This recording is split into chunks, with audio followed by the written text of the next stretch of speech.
نہاتے وقت ہمیشہ تازہ پانی استعمال کریں۔ تازہ پانی استعمال کرنے سے انسان نزلہ، بلڈ پریشر اور دل کی بیماریوں سے بچ سکتا ہے۔ ہمیشہ کھانا کھانے سے پہلے نہانا چاہیے۔ کھانا کھانے کے بعد نہانے سے فالج کا خطرہ ہوتا ہے۔ ناخن کاٹنے کے بعد ان پر تیل ملنے سے نظر کبھی کمزور نہیں ہوگی، دماغ مضبوط رہے گا، جسم ڈھیلے گا نہیں، ریشہ نہیں ہوگا۔ اگر کچن میں موجود کچرے کی بو سے پریشان ہیں تو باسکٹ میں کنو کے چھلکے ڈال دیں، ناگوار بو کا خاتمہ ہو جائے گا۔ کپڑوں پر اگر چائے گر جائے تو اس پر فوراً پاؤڈر چھڑک دیں، چائے کا رنگ کپڑوں پر نہیں جمے گا۔ صبح نہار منہ پانی پینے سے وزن گھٹتا ہے اور جلد بھی چمکدار ہو جاتی ہے اور پٹھوں کے نئے خلیے بنانے کی رفتار کو مزید بڑھاتا ہے۔ اگر مرچ تیز ہو جائے تو ایک پیاز برون کر کے اخبار پر پھیلا دیں، تھوڑی دیر میں خستہ ہو جائے گا۔ ہاتھ سے کچل کر سالن میں ڈال دیں اور لیموں کا رس بھی ڈال دیں، مرچ کم ہو جائے گی۔ خوشی اور سکون کی حالت میں اطمینان کے ساتھ جو کھانا کھایا جاتا ہے وہ جسم کو قوت پہنچاتا ہے، اور رنج و فکر اور گھبراہٹ میں جو کھانا کھایا جاتا ہے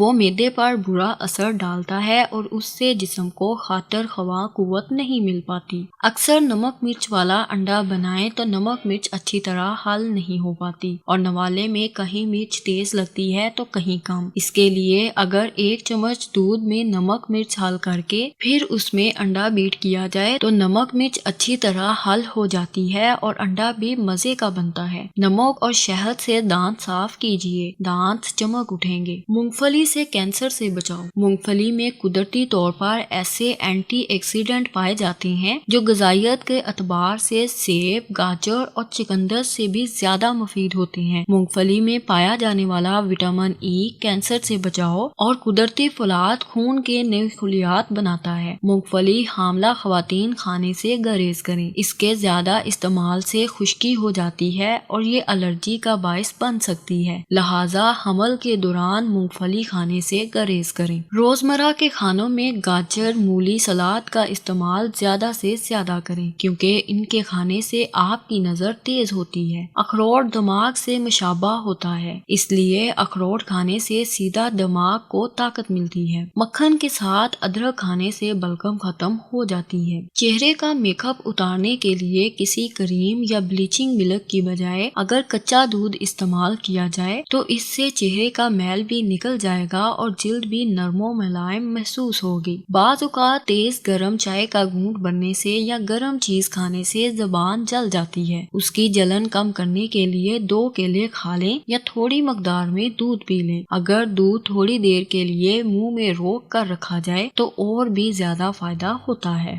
فارمی مرغی کھانے والے افراد کو شاید ان حقائق کا پتہ نہیں۔ مرغی کو جلدی بڑا کرنے کے لیے لگائے جانے والے انجیکشن پیشاب کی نالی میں انفیکشن کا سبب بنتے ہیں۔ اس میں موجود بیکٹیریا جسم میں سوزش پیدا کرتا ہے، ہارمونز کی خرابی کی بڑی وجہ ہوتی ہے۔ اس کی تاثیر گرم ہوتی ہے۔ اس کا زیادہ استعمال وزن اور کولیسٹرول دونوں کو بڑھاتا ہے۔ اس کا زیادہ استعمال اور جسم میں چربی کو بڑھاتا ہے۔ آلو کے چپس فرائی کرتے وقت اگر کڑاہی میں تھوڑی سی پسی ہوئی پھٹکڑی ڈال دی جائے تو چپس بہت خستہ اور سفید ہو جاتے ہیں۔ جن لوگوں کو پاؤں میں بہت زیادہ پسینہ آتا ہے وہ جوتے پہننے سے پہلے پاؤں کے تلووں پر پھٹکڑی پیس کر لگا لیں تو پاؤں میں پسینہ نہیں آئے گا۔ پالک ابالتے ہوئے اگر اس میں چٹکی بار کھانے کا سوڈا شامل کر دیا جائے تو اس کا رنگ تبدیل نہیں ہوتا اور ذائقے میں بھی فرق نہیں آتا۔ سیب کی خوشبو سونگھنے سے کبھی بھی آپ کو آدھے سر کا درد نہیں ہوگا۔ اگر دودھ میں ارکے لیموں ملا کر صبح شام چہرے پر ملا جائے تو چہرہ خوبصورت نکل آئے گا۔ ایک پیالی نیم گرم پانی میں چوتھائی لیموں نچوڑ کر غرارے کریں، اس سے گلے کی خارش کم ہو جائے گی۔ ہر 1 گھنٹے کے بعد اس ٹوٹکے پر عمل کریں، انشاءاللہ جلد افاقہ ہوگا۔ نہاری کو لذیذ بنانے کے لیے منفرد ٹوٹکا۔ اگر نہاری بناتے وقت اس میں آٹے کی بجائے بھنے ہوئے چنوں کو باریک پیس کر ڈالا جائے تو نہاری کی رنگت بھی اچھی ہو جائے گی اور ذائقہ بھی بڑھ جائے گا۔ اگر آپ کو یہ ویڈیو پسند آئی ہے تو لائک کریں، شیئر کریں اور نیکسٹ ٹائم کے لیے چینل کو سبسکرائب کر لیں تاکہ ایسی مزید ویڈیوز آپ تک پہنچتی رہیں۔ ویڈیو دیکھنے کے لیے بہت شکریہ۔ اللہ حافظ، ٹیک کیئر۔